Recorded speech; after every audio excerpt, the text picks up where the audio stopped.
والزمية عند أبي حنيفة رحمه الله، ولا يحد الحربي والحربية وهو قول محمد رحمه الله في زمية، يعني إذا زنا بحربية، أما إذا زنا الحربي بزمية لا يحد، أن عند محمد رحمه الله وهو قول أبي يوسف رحمه الله أولا. وقال أبي يوسف رحمه الله: بسم الله الرحمن الرحيم. وإذا دخل حربي دارنا بأمان فزنا بذمية أو زنا ذمي بحربية يحد الذمي والذمية عند أبي حنيفة ولا يحد الحربي والحربية. صورت مسئلہ یہ ہے کہ ایک حربی کافر ہمارے دارالاسلام میں امان لے کر داخل ہوا، اس کے بعد اس نے ہمارے ملک میں آ کر ایک ذمیہ خاتون سے زنا کر لیا، یا یوں ہوا ایک حربیہ عورت ہمارے ملک میں امان لے کر آئی، اس سے ہمارے ذمی مرد نے زنا کر لیا. تو ان دونوں صورتوں میں ہمارے نزدیک یعنی امام صاحب کے نزدیک ذمی ذمیہ کو تو حد لگے گی، لیکن حربی اور حربیہ کو حد نہیں لگے گی. اور امام محمد رحمہ اللہ ایک صورت میں تو امام صاحب کے ساتھ ہے، ایک میں الگ ہو گئے ہیں.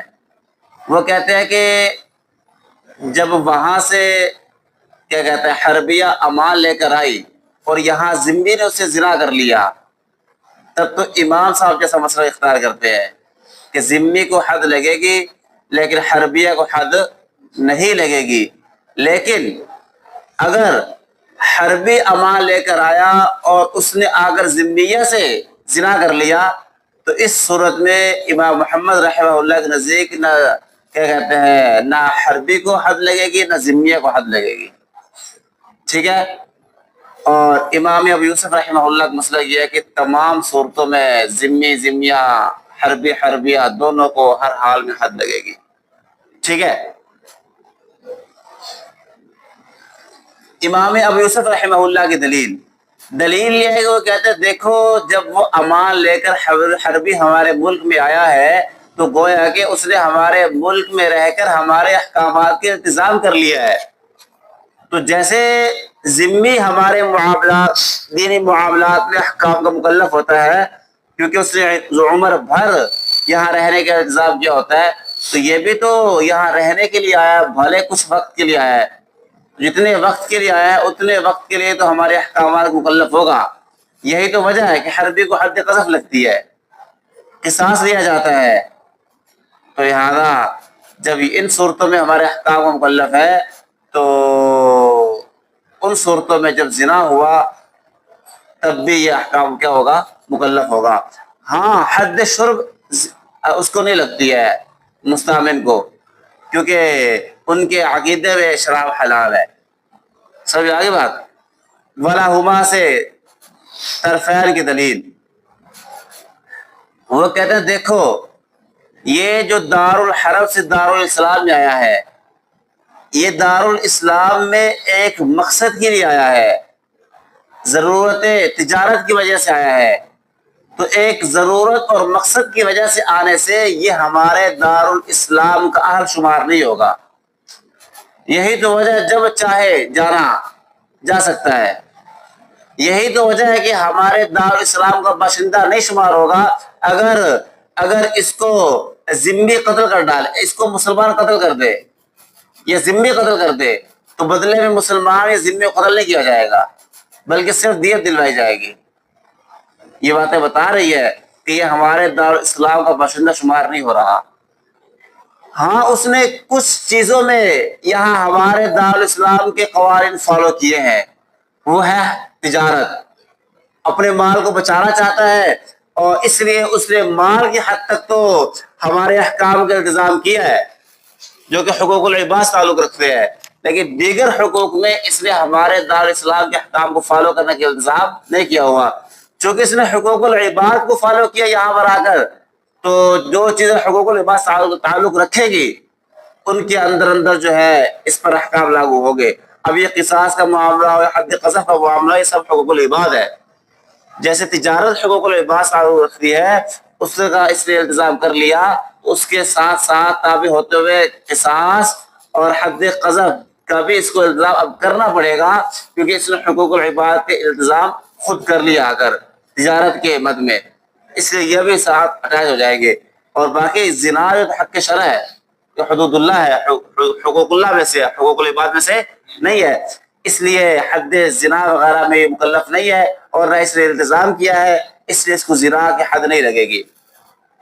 یہ تو مشترکہ دلیل یہاں تک ہو گئی طرفین کی، لیکن امام محمد نے کچھ فرق کیا تھا، اس فرق کی وجہ بیان کر رہے ہیں ولی محمد ان سے، وہ فرق سے وہ یہ ہے کہ فرق کی وجہ امام محمد یہ فرماتے ہیں، دیکھو زنا کے باب میں وہ کہتے ہیں اصل مرد کا فعل ہوتا ہے اور عورت اس کے تابع ہوتی ہے، کہتے ہیں اس کو ہم بالتفصیل جو ہے آگے چل کر بیان کریں گے۔ تو لہذا جب حد اصل کے حق میں ممتنع ہوگی تو فرع کے حق میں، تابع کے حق میں خود بخود منتفی ہو جائے گی، ممتنع ہو جائے گی۔ لیکن جب فرع کے حق میں، تابع کے حق میں حد منتفی ہوگی، ممتنع ہوگی، تو اصل کے حق میں حد کا ممتنع ہونا لازمی نہیں ہے۔ بس میں آ گئی؟ اتنی بات سمجھنے کے بعد اب یہ سمجھے، آگے مثال میں دے رہا ہوں مزید۔ مثال کے طور پر ایک بالغ آدمی نے جو ہے بچی کے ساتھ یا مجنونہ کے ساتھ کیا کر لیا؟ زنا کر لیا۔ اب یہاں بچی یا مجنونہ کو حد نہیں لگے گی، لیکن یہ تابع ہے، اصل کون ہے؟ وہ زانی، مرد بالغ، تو تابع پر حد نہیں لگے گی، لیکن تابع پر حد نہ لگنے سے اصل زانی پر حد ساقط نہیں ہوگی، کیونکہ ابھی ہم نے پڑھا کہ تابع پر حد کے ساقط ہونے سے اصل پر حد کا ساقط ہونا لازمی نہیں ہے۔ یہاں چونکہ صبیہ یا مجنونہ تابع ہے، ان پر حد ساقط ہو رہی، تو اس کی وجہ سے اصل بالغ زانی پر حد ساقط نہیں ہوگی، اس کو حد لگے گی۔ ایسے ہی مثال کے طور پر ایک بالغہ عورت ہے، اس نے صبی یا مجنون کو اپنے اوپر قدرت دے دی۔ اب یہاں اصل کون ہے؟ بالغہ عورت ہے۔ اب یہاں پر صبی یا مجنونہ نے اگر زنا کیا، ان پر حد تو نہیں لگے گی، صبی ہونے کی وجہ سے یا مجنون ہونے کی وجہ سے، لیکن یہ تابع ہے، اصل بالغہ عورت ہے، تو تابع پر حد کے ساقط ہونے سے اصل بالغہ پر حد ساقط نہیں ہوگی، اس کو لگے گی۔ سابقہ مسئلہ کے اندر بھی ایسے ہوا کہ جب وہاں پر جی حربیہ عورت امان لے کر آئی، ٹھیک ہے، اور ذمی مرد سے زنا کرایا، ذمی مرد اصل ہے، ٹھیک ہے، اور حربیہ کیا ہے؟ تابع ہے۔ جب اصل پر تو حد لگنی ہے، اس میں تمام شرائط موجود ہے، جب اصل پر لگے گی آٹومیٹکلی خود بخود تابع پر بھی کیا لگا ہوگی؟ لگ جائے گی، اور حربیہ کو بھی جو ہے اس زنا کی حد لگے گی۔ لیکن اگر برعکس صورت ہو کہ وہاں سے حربی امان لے کر آیا اور ذمیہ سے زنا کر لیا، حربی کو حد نہیں لگے گی، کہ ہمارے حکام مکلف نہیں ہے، تو اصل حربی ہے، اس سے حد ساقط ہو گئی، تو ذمیہ کو لگنی چاہیے تھی، وہ احکام مکلف ہے، لیکن یہاں نہیں لگے گی، اس لیے کہ جب اصل سے حد ثابت ہو رہی ہے تو تابع سے خود بخود کیا ہو جائے گی؟ ساقط ہو جائے گی، کیونکہ ضابطے کے تحت جب اصل سے حد ساقط ہوگی تابع سے خود بخود ہو جائے گی، اور جب تابع سے ہوگی تو اصل سے ساقط نہیں ہوگی۔ بات سمجھ میں آ گئی؟ تو اس بنیاد پر امام محمد نے فرق کر ڈالا، لیکن امام صاحب فرماتے ہیں کہ کوئی فرق نہیں ہے، دونوں صورتوں میں ذمی ذمیہ کو لگے گی، حربی حربیہ کو نہیں لگے گی۔ امام صاحب کی دلیل یہ ہے، وہ کہتے ہیں دیکھو جو حربی مستعمل ہے نا، اس نے کیا تو زنا ہے، اور یہ بھی محرمات کا مخاطب ہے، صحیح بات تو یہ ہے، اس طرح مسلمان مخاطب ہے، اور یہ بھی کیا ہے؟ ان احکامات کے مکلف مخاطب ہے، لیکن شریعت نے ان کو مخاطب نہیں کیا ہے، اصلا یہ مخاطب ہے، لیکن شریعت اسلامیہ نے ان کو مخاطب بنایا نہیں ہے، اس وجہ سے حد ثابت ہوئی ہے، ورنہ اصلا تو یہ شریعت کے احکام کے مکلف ہیں، لیکن شریعت اسلامیہ کہ اصول اور قوانین کے تحت جو ہے شریعت نے ان کو اپنے احکام کا مکلف قرار نہیں دیا ہے. تو جب اصلاً یہ شریعت کے احکام کے مکلف ہے تو گویا اس نے ایک فعل قبیح کیا ہے، حد لگنی چاہیے تھی، لیکن شرعی قوانین کا حد نہیں لگتی ہے. تو اس کی حد ساقط ہونے کی وجہ سے جو ذمیہ عورت ہے اس سے حد ساقط نہیں ہوگی، اس پر حد لگے گی. باقی جو امام محمد نے صبی اور مجنون پر قیاس کیا ہے، ہم کہہ رہے اس پر قیاس نہ کرو، اس لیے کہ یہ تو شریعت کے احکام کے مکلف ہی نہیں ہے. جب مکلف نہیں ہے تو مثال ایسی پیش کرو جہاں پر دونوں مکلف ہو رہے ہو، پھر آپ کا وہ مدعا بن سکتا ہے. جبکہ یہاں ان کی طرف شریعت متوجہ ہی نہیں ہے، جب متوجہ ہی نہیں ہے تو ان کو لے کر آپ قیاس یا اعتراض نہیں کر سکتے. آگے ونظیر حاضر اختلاف، امام صاحب اور امام محمد کے اختلاف کا ثمرہ اس صورت میں ظاہر ہوگا کہ مثال کے طور پر ایک آدمی کو زبردستی مجبور کیا گیا اس خاتون سے زنا کرو، اور عورت زنا کرانے پر راضی تھی، تو امام صاحب کے نزدیک اس عورت پر حد لگے گی،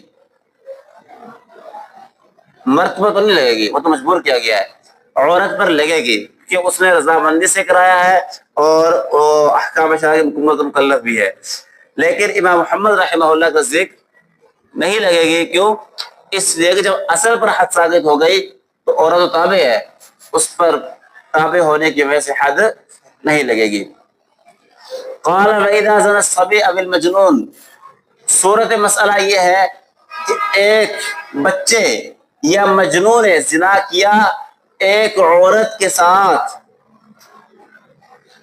اس کی رضامندی سے، ٹھیک ہے، تو فرمایا نہ عورت پر حد ہے اور نہ اس بچے یا مجنون پر حد ہے. لیکن امام ظفر اور امام شافعی رحمہ اللہ فرماتے ہیں کہ عورت پر حد لگے گی، اور یہی قول امام ابو یوسف کا بھی ایک روایت کے تحت. وَإِنْ زَنَا صَحِیحٌ، اگلا مسئلہ یہ ہے کہ ایک صحیح آدمی نے، صحیح بالغ آدمی نے مجنونہ کے ساتھ زنا کیا، یا صغیرہ، ایسے صغیرہ کہ جیسی کے ساتھ جماع کیا جا سکتا ہے، جماع قابل ہے اگرچہ نابالغ ہے، تو فرمایا کہ اس صورت میں صرف مرد پر حد لگے گی بالاجماع. لہما سے جو دلیل پیش کر رہے ہیں یہ پہلے مسئلے کی ہے، وہ اذا زنا الصبی والے کی، جہاں پر یہ کہا تھا کہ بچے یا مجنون نے عورت کی ساتھ زنا کیا، تو وہاں پر ہم نے کہا تھا نہ مرد پر حد ہے، نہ بچے پر حد ہے، نہ عورت پر حد ہے. لیکن امام ظفر و شافعی رحمہ اللہ نے فرمایا تھا کہ عورت پر حد لگے گی. ان کی دلیل یہ ہے، وہ کہتے ہیں کہ اگر عذر عورت کی جانب میں ہو اور مرد کی جانب میں عذر نہ ہو تو مرد سے حد ثابت نہیں ہوتی. ایسے ہی اگر مرد کی جانب میں عذر ہو، عورت کی جانب میں عذر نہ ہو تو عورت سے حد ثابت نہیں ہوتی.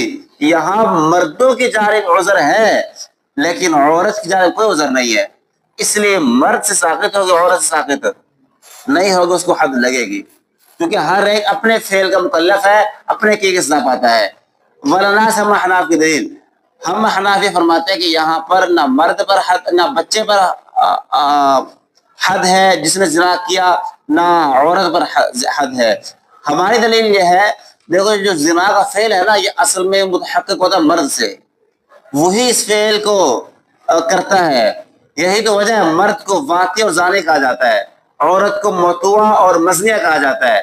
یہ بعض مقامات پہ جو عورت کو زانی کہا گیا ہے نا، یہ تسمیۃ المفعول باسم فاعل کے تحت ہے، جیسے راضیہ مرضیہ کے معنی میں ہے. ایسے وہاں زانی جو کہا جاتا ہے اوقات وہ در اصل اس لیے یہاں مفعول کو فاعل کا نام دیا جاتا ہے، ورنہ ہے وہ مرضیہ ہی، مزنیہ ہی، زانیہ نہیں ہے. یہ اس لیے زانی کہہ رہے ہیں بسا اوقات کہ یہ قدرت دینے کا سبب ہے، تو سبب ہونے کی وجہ سے مسبب بنتی ہے، یہ اس زنا کا سبب کا مسببہ ہونے کی وجہ سے اس کو جو ہے زانیہ کہا جاتا ہے، ورنہ یہ کیا ہے اصل میں مزنیہ یا موتوع ہے. تو یہ فعل چونکہ اصل میں صادر ہوتا ہے مرد سے، ٹھیک ہے، اور یہاں پر جو مرد ہیں سابقہ مسئلہ کے اندر جس کی ہم دلیل پیش کر رہے ہیں، یہاں تو بچہ مرد ہے ہی نہیں. جب مرد ہے ہی نہیں تو گویا کہ یہ فعل اس طرح صادر نہیں ہوا جس طرح ہونا چاہیے تھا، تو گویا کہ زنا ہوا ہی نہیں ہے. تو جب زنا ہوا ہی نہیں تو نہ مرد پر حد لگے گی، نہ مرد تو نہیں ہے، بچہ ہے، نہ بچے پر حد لگے گی جو زانی ہے، نہ عورت پر حد لگے گی. ٹھیک ہے، تو گویا کہ یہاں بھی سمجھیں گے زنا ہوا ہی نہیں ہے. جب زنا نہیں ہوا تو پھر حد کس چیز کی لگانی ہے؟ اس لیے نہ عورت کو لگے گی نہ اس بچے زانی کو لگے گی، یا مجنون ہو جو بھی ہو. ٹھیک ہے. ومن اکرہ سلطان، سورج مسئلہ یہ ہے، ایک بادشاہ وقت نے مجبور کر دیا پیر صاحب کو کہ آپ زنا کریں. پیر صاحب نے زنا کر لیا تو پیر صاحب کو حد نہیں لگے گی. اور امام ابو حنیفہ کا یہی قول ہے، اور یہی قول امام ظفر رحمہ اللہ کا بھی ہے. نہ فلا حد علیہ وکان ابو حنیفہ یقول. اچھا، مسئلہ تو یہی ہے کہ اس پر حد نہیں لگے گی. امام صاحب کا موجودہ مسلک یہی ہے، لیکن امام صاحب کا ایک سابقہ مسلک بھی تھا، اور وہی امام ظفر کا مذہب ہے. وہ یہ ہے، وہ کہتے ہیں یہاں حد لگے گی، مرد کو حد لگے گی کہ جس کو آقا نے کیا کیا ہے، بادشاہ نے کیا کیا، مجبور کیا، حد لگے گی. مذہب اول کی دلیل یہ ہے کہ دیکھو زنا آدمی کرتا ہے، اور یہ زنا آلے کے منتشر ہوئے بغیر متحقق نہیں ہوتا، اور آلے کا انتشار کی رضامندی کی علامت ہوتی ہے. ٹھیک ہے، تو جب آلے کا انتشار کے ساتھ زنا ہوگا اور یہاں آلہ منتشر ہوا ہے، اس کا مطلب یہ ہے کہ اس نے زنا رضامندی سے کیا ہے. لیکن پھر بعد میں امام صاحب نے اپنے اس مسئلے سے رجوع کر لیا تھا اور فرمایا تھا نہیں، اگر بادشاہ وقت نے مجبور کیا اور اس نے زنا کر لیا تو حد نہیں لگے گی. اس لیے کہ وہ کہتے ہیں یہاں مجبور کرنا تو نظر آ رہا ہے، آخر بادشاہ نے مجبور کیا ہے، لیکن آلے کا انتشار یہ رضامندی کی علامت ہو یہ کنفرم نہیں ہے. اس لیے کہ بسا اوقات آلے کا انتشار جو ہے بغیر رضامندی میں ہو جاتا ہے. جیسے مثال کے طور پر سونے والا آدمی، وہاں ارادہ نہیں ہوتا زنا کا، لیکن آلے کا انتشار پایا جاتا ہے، تو آلے کا انتشار رضامندی کے بغیر بھی ممکن ہے. تو اس لیے جو ہے پھر یہاں پر شبہ پیدا ہو گیا، پتہ نہیں آلے کا انتشار رضامندی سے ہے یا بے رضامندی کے بغیر ہے، اور حدود رضامند شبہات سے کیا ہوتی ہیں، ثابت ہوتی ہیں. اس لیے پھر امام صاحب نے اب جو موجودہ مسئلہ اختیار کیا ہے وہ یہی ہے کہ جس کو آقا نے مجبور کیا ہو اور زنا، آقا مطلب بادشاہ نے، اور اس نے زنا کر لیا تو اس کو حد نہیں لگے گی. ٹھیک ہے. لیکن اگر بادشاہ وقت کے علاوہ کسی عامی آدمی نے مجبور کر دیا، مثلا پیر صاحب کو رضوان نے کہا کہ آپ زنا کریں، پیر صاحب نے زنا کر لیا، اب پیر صاحب کو حد لگے گی، لیکن صاحبین فرماتے ہیں کہ اب بھی حد نہیں لگے گی.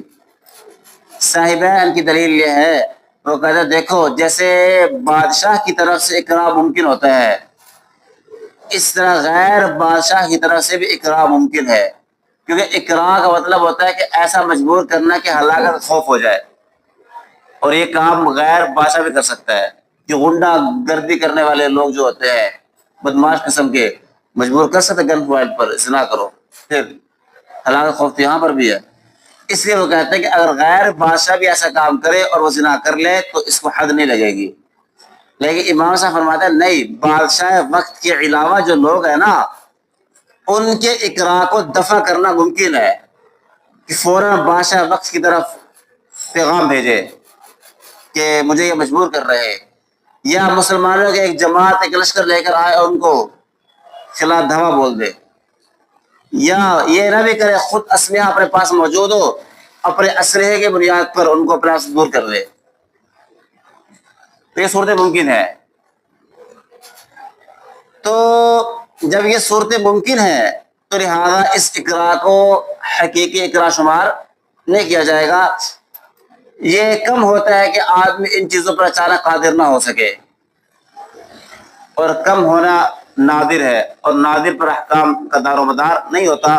اس لیے عام طور پر یہی ہے کہ غیر بادشاہ جو ہے اس کا اقرار ایسا اقرار ہی ہوتا ہے کہ بندہ مجبور ہو جائے. اس پہ ہیلپ لینا، مدد لینا دوسروں سے ممکن ہوتا ہے، اس لیے وہاں مدد لی جائے گی. اور اس اقرار کو اقرار نہیں سمجھا جائے گا. اگر زنا کرے گا تو حد لگے گی. ہاں جو بادشاہ مجبور کرتا ہے تو بادشاہ کے خلاف کوئی مدد نہیں لے سکتا ہے اور نہ ہی وہاں پر وہ اسلحہ نکال سکتا ہے اپنا. وہاں مجبوری ہے تو وہاں ہم نے کہہ دیا. اگر بادشاہ نے مجبور کر دیا پیر صاحب کو زنا کرے تو پیر صاحب کو بہانا ہی مل گیا. ویسے چلو پھر اس سے جو ہے پھر پیر صاحب کو حد نہیں لگے گی. ومن اقر 4 مرات فی مجالس مختلفہ. صورت مسئلہ یہ ہے کہ ایک آدمی نے پیر صاحب نے 4 مختلف مجلسوں میں اقرار کیا کہ میں نے رضوانہ کے ساتھ زنا کیا ہے. اور رضوانہ کہتی ہے بھائی آپ نے مجھ سے شادی کی ہے. بھائی نہیں، آپ نے مجھ سے کیا ہے شادی کی ہے، زنا کب ہوا ہے. یا عورت کہتی ہے کہ پیر صاحب نے، رضوانہ کہتی ہے کہ پیر صاحب نے میرے ساتھ زنا کیا ہے. اور پیر صاحب کہتے ہیں کیا کہہ رہی ہیں آپ، میں نے آپ سے تو نکاح کیا ہوا ہے. اب کیا ہوگا؟ تو فلا حد علیہ، تو مرد پر حد نہیں لگے گی. اور ایسے ہی عورت پر بھی حد نہیں لگے گی. اور مرد پر لازم ہوگا اس کو مہر دے. اس لیے کہ دونوں جانبوں میں سے کسی جانب میں بھی نکاح کا دعویٰ صدق کا احتمال رکھتا ہے. جو صدق کا احتمال ہے تو شبہات کی وجہ سے یہ حدود کیا ہوتی ہیں؟ ساقط ہو جاتی ہے. جب حد ساقط ہو گئی تو حد ساقط ہونے کے ساتھ اب مرد پر مہر لازم ہو جائے گا تاکہ بوزو شریف کی عظمت ملحوظ خاطر رہے. ومن زنا بجاریۃ فقتلھا. صورت مسئلہ یہ ہے کہ ایک آدمی نے کسی لونڈی سے زنا کیا. پیر صاحب نے کسی لونڈی سے زنا کیا، اتنا سخت قسم کا وار کیا کہ اس کو ہلاک کر دیا، اس کو مار ڈالا. تو فرمایا اب پیر صاحب پر اس لونڈی کی حد بھی ہوگی، اس زنا کی وجہ سے حد بھی لگے گی اور پیر صاحب کو اس لونڈی کی قیمت بھی دینی پڑے گی. ٹھیک ہے، کیونکہ 2 جنایتیں کر ڈالی. ایک تو ظالم نے زنا کیا اور پھر اس کو جان سے مار دیا. اس لیے دونوں جنایتوں کا مکمل اس پہ چٹی آئے گی. لیکن امام ابو یوسف رحمہ اللہ فرماتے ہیں کہ زانی پر اب حد نہیں لگے گی. جب اس کی قیمت دے گا نا تو حد نہیں لگے گی. ان کی دلیل یہ ہے کہ جب اس نے قیمت دے دی تو قیمت دینے کا مطلب یہ ہے کہ اس لونڈی کا مالک بن گیا ہے. تو مالک بننے کی وجہ سے اب اس پر حد زنا نہیں لگے گی. یہ بالکل ایسے ہو جائے گا جیسے ایک آدمی نے زنا کیا لونڈی سے، کسی کی لونڈی سے، پھر اس کو خرید لیا تو خریدنے سے حد زنا کیا ہو جائے گی؟ ساقط ہو جائے گی. یہاں پہ حد زنا کیا ہو جائے گی؟ ساقط ہو جائے گی. جی یہ بالکل ایسے ہے جیسے مثال کے طور پر ایک آدمی نے کسی کا مال چوری کیا، حد سرقہ لگنی تھی لیکن سرقہ کی حد لگنے سے پہلے اس کا مالک ہو گیا. اس مال کا حد سے کیا ہوتی ہے؟ ختم ہو جاتی ہے. یہاں بھی حد زنا لگنی تھی لیکن قیمت دینے کی وجہ سے کیا ہوگا؟ اس کا مالک ہو گیا تو حد زنا اس سے کیا ہو جائے گی؟ ساقط ہو جائے گی. ولاہما سے، یہ ولاہما سے طرفین کی دلیل، طرفین کی دلیل یہ ہے، وہ کہتے ہیں دیکھو یہاں یہ اس کی جو قیمت دے رہا ہے یہ قتل کی ضمان ہے، اور قتل کی ضمان جو ہے یہ مل کو ثابت نہیں کرتی ہے. یہ تو دم ہے نا، قتل دم کا ضمان ہے، قتل کا ضمان ہے. اس سے ملک ثابت نہیں ہوتی، کیونکہ ملک ہوتی ہے یا تو ہبہ ہونے کرنے سے یا خریدنے سے یا میراث میں کوئی چیز ملے، اور یہاں کوئی ایسا چیز نہیں ہے. اس لیے یہ زمان دم ہے، یہ ملک کو ثابت نہیں کرے گی. جی یہاں جو یہ کیا کہتے ہیں، یہ جو زمان دے رہا ہے، اس زمان دینے کی وجہ سے زیادہ سے زیادہ اس کی ملکیت اس عین کے اندر آئے گی، اس لونڈی کے عین میں آئے گی. اور جو اس نے جنایت کی ہے وہ منافع کے اندر کی ہے، منافع بزو لی ہے اس نے. منافع بزو میں ڈائریکٹلی ملک نہیں آتی ہے، ڈائریکٹ اس عین کے اندر آتی ہے. اس عین کے واسطے سے پھر منتقل ہوتی ہے منافع کی طرف، اور یہاں عین میں ملک آنے کے بعد منافع کی طرف جانے کے کوئی آپشن نہیں باقی نہیں رہا، وہ تو زندہ ہے ہی نہیں۔ تو اس لیے جس چیز کی جنایت اس پر لازم ہوئی ہے اس میں ملکیت کا اب ظاہر ہونا ممکن نہیں رہا ہے اس کے مر جانے کی وجہ سے، اس لیے اس پر جنایت کی حد لگے گی۔ ہاں اگر ایک آدمی نے کسی عورت سے زنا کیا لونڈی سے، اور زنا کرنے کے ساتھ اس نے ایسا حملہ کیا اس پر اس کی آنکھ چلی گئی،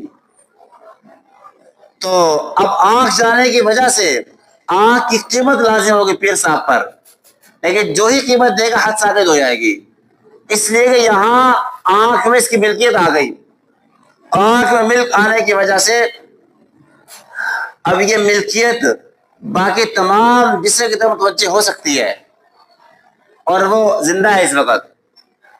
تو یہاں چونکہ تمام میں ملکیت شبہ پایا گیا ہے، شبہ کی وجہ سے یہاں اگر صرف آنکھ ضائع ہونے کی صورت میں اس کی قیمت دے چکا تو یہاں تو ساقط ہو جائے گی حد، لیکن پہلے مسئلہ میں حد ساقط نہیں ہوگی۔ وَكُلُّ شَيْءٍ صَنَعَهُ الْإِمَامُ، آخری مسئلہ اس باب کا یہ ہے کہ ہر وہ چیز، ہر وہ کام جس کو امام کرے، ایسا امام کرے کہ جس کے اوپر کوئی اور امام نہیں ہے، تو اس پر حد جاری ہم نہیں کر سکتے۔ اس نے زنا کر لیا اور ایسا شخص ہے کہ اس سے اوپر کوئی امام نہیں ہے، تو اس کو حد جاری نہیں کی جائے گی، البتہ قصاص لیا جائے گا، یا جتنے بھی حقوق العباد ہیں وہ اس سے لیے جائیں گے، باقی حقوق اللہ نہیں لیں گے، کیونکہ حقوق اللہ جو ہے ان کو قائم کرنے کا حق بادشاہ وقت کو ہوتے ہیں، اور یہاں تو کوئی ہے نہیں، اس کے اوپر کون قائم کرے گا، اس لیے ختم۔ اور اپنے آپ پر خود بھی نہیں کر سکتا، کیونکہ قائم کرنے کا مقصد یہ ہوتا ہے کہ لوگوں کو عبرت حاصل ہو اور زجر و توبیخ، اور اپنے آپ میں وہ کیا کرے گا، کیا زجر و توبیخ حاصل ہوگی، اس لیے اپنے آپ میں بھی وہ نہیں کر سکتا۔ ہاں حقوق العباد جو ہے ان کا تعلق جو ہے بندوں کے ساتھ ہے، وہ اس سے حاصل کیے جا سکتے ہیں۔ مثال کے طور پر اس نے کسی کا حق دبا دیا، کسی کو قتل کر دیا، تو پہلی بات ہے کہ خود قصاص کے بادشاہ وقت حاضر ہو جائے، خود حاضر نہیں ہوتا تو ہم مسلمانوں کے ایک بڑی جماعت لے کے اس پر حملہ کریں گے، اس کو قتل کر دیں گے، اس سے تو حقوق العباد کا حصول اس سے ممکن ہے، حقوق اللہ کا حصول ممکن نہیں ہے، اس لیے حقوق اللہ ساقط ہو جائیں گے، البتہ حقوق العباد برقرار رہیں گے۔ اور ہے باقی حد قذف، حد یعنی بادشاہ وقت نے کسی پر تہمت لگائی اور وہ جھوٹ ثابت ہو گئی، کیا اس پر حد قذف لگے گی؟ تو اس میں اکثر علماء کی رائے یہ ہے کہ حد قذف کا تعلق بھی حقوق اللہ سے ہے، تو حد قذف بھی اس بادشاہ وقت کہ جس کے اوپر کوئی اور بادشاہ نہ ہو، حد قذف اس سے کیا ہو جائے گی، ساقط ہو جائے گی، جیسے باقی تمام حدود اللہ کیا ساقط ہوتی ہیں۔ خلاصہ کلام یہ کہ بادشاہ وقت پر حدود اللہ جاری نہیں ہوگی، البتہ حقوق العباد جاری ہوں گے، ایسا بادشاہ وقت کہ اس سے اوپر کوئی اور بادشاہ وقت نہ ہو۔ یہاں تک بات سمجھ میں آ گئی؟ چلے آج یہی تک رکھ لیتے ہیں، زندگی رہی تو باقی پھر دیکھیں گے۔